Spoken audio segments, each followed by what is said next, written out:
చూడండి ఫ్రెండ్స్ నా బిడ్డ నన్ను దొబ్బిపోయిందిలే అక్క బిడ్డ. మొత్తానికైతే కానీ చూడండి చిన్న చెట్టుకు జామకాయలు శీనికాయలు ఎంత బాగా కాసినాయో.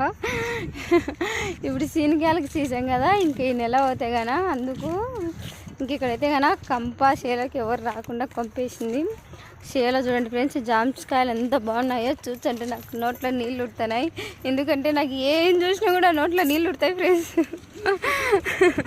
ఇంకా మిరప వేసింది, అలాగే చాలా రకాల మొక్కజొన్న, ఇంకా రకరకాలు వేసింది ఫ్రెండ్స్. త్వరలో మన ఇంటి దగ్గర కూడా ఇలాంటివన్నీ వేసుకుందాము. సరేనా? ఏం పేరు నీ పేరు? మస్తాన్వి కాదు కళ్యాణి గుల్లెక్క అంటారా? చెప్పారు ముందుకు రారు, ఏంది వెనకన్నారు కెమెరాకి అందరు. ఇలాగ చెప్పినావు కదా మిమ్మల్ని చెప్పారు.